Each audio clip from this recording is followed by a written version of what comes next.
Okay, real talk. Boomers get documentaries. Millennials get think pieces. Gen Z gets TikTok trends about their financial trauma every single Tuesday. But Gen X?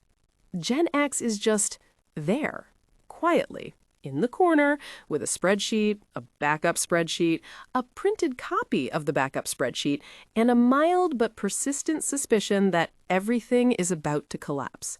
And here's the wild part. They're probably right.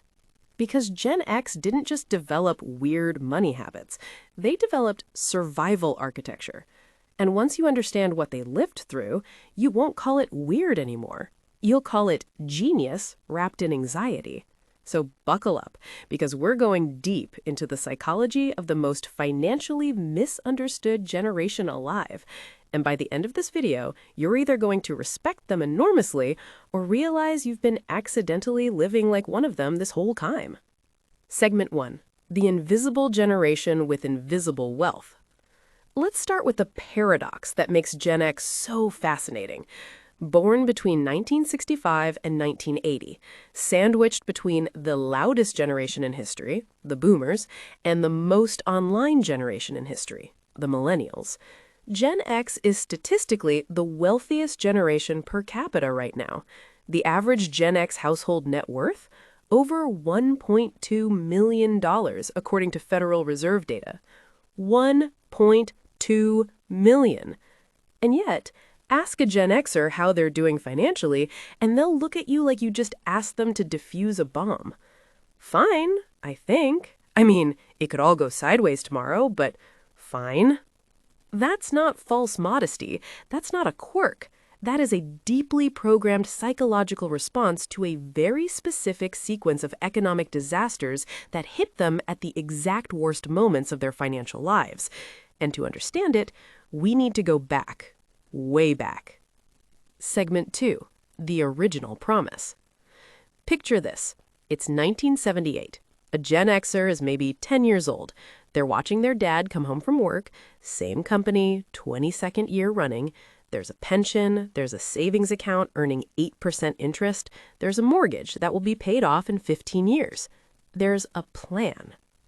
The message they absorbed as children was crystal clear.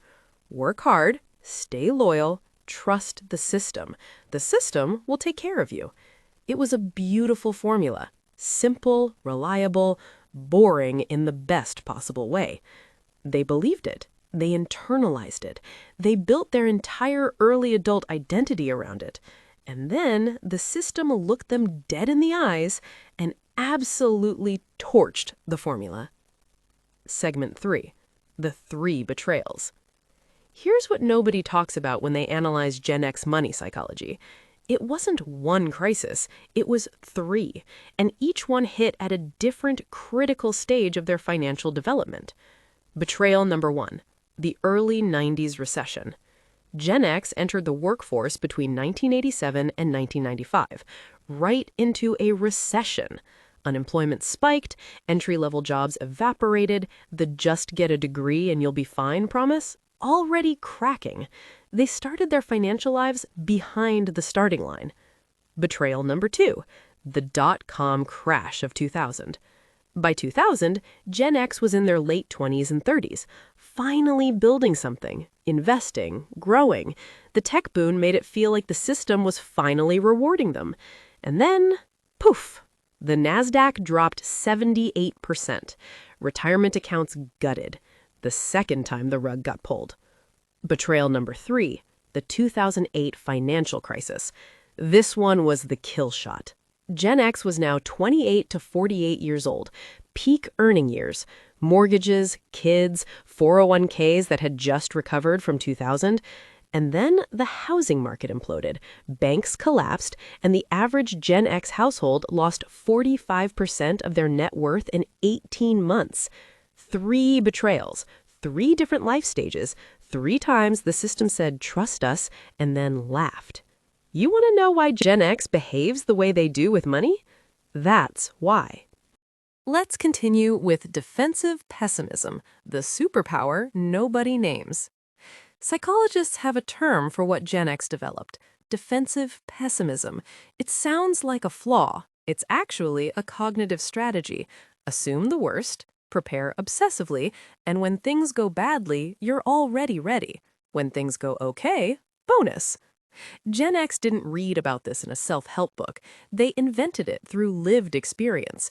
This is why 70% of Gen Xers report being terrified about retirement, while being the most consistent 401k contributors of any generation. That's not contradiction.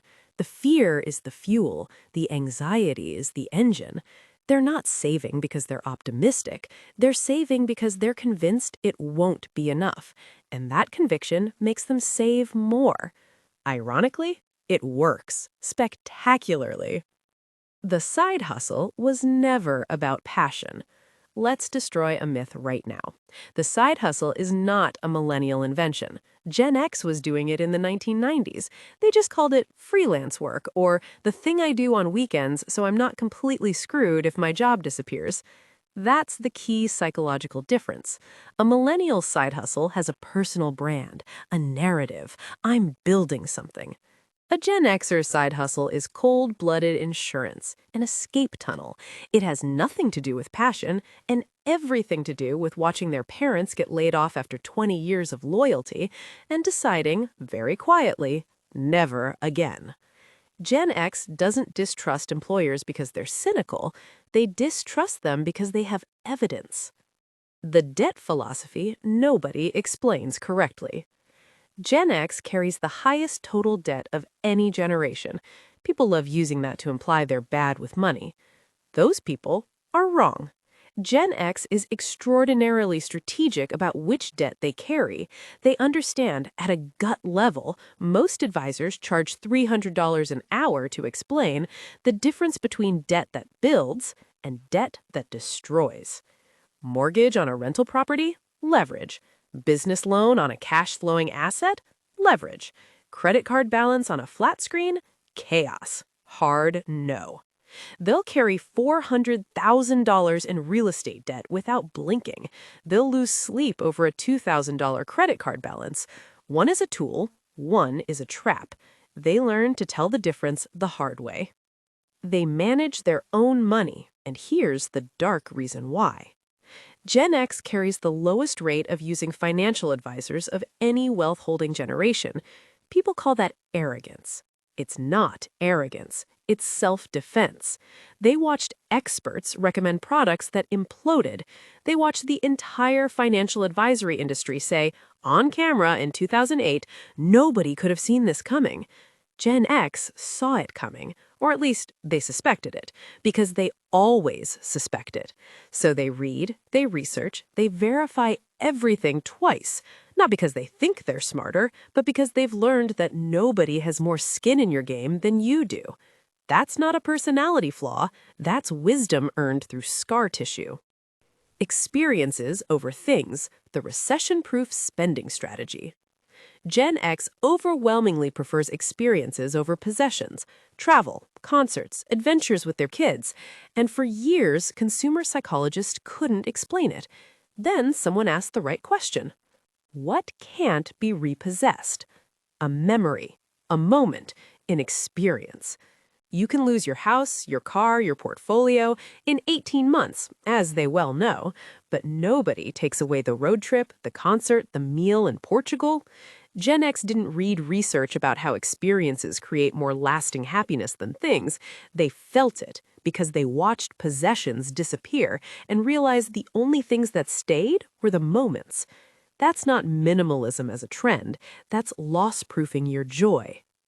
The paper backup system. We need to talk about the paper. If you know a Gen X, you know about the paper. Printed bank statements, tax returns going back to 1997, the binder, people. Yes, it looks old-fashioned, but they're not distrusting technology irrationally. They watch databases crash, digital records vanish, companies go bankrupt and take everything with them.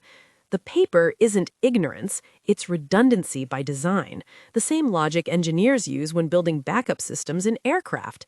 You don't build the backup because you expect failure. You build it because you respect the possibility.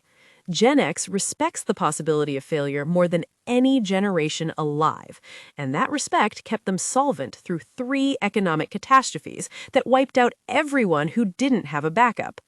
Every Gen X money habit that looks paranoid makes perfect sense when you know the history. Every contradiction is actually a perfectly calibrated response to a world that broke its promises repeatedly, spectacularly, at the worst possible times. They're not confused. They're not stuck in the past. They are financial survivalists, forged in 3 economic fires, holding the highest per capita wealth of any living generation, and still quietly preparing for the 4th fire. That's not a quirk. That's the only rational response to the world they actually lived in. The question isn't, why is Gen X so different with money? The question is, why aren't the rest of us paying more attention?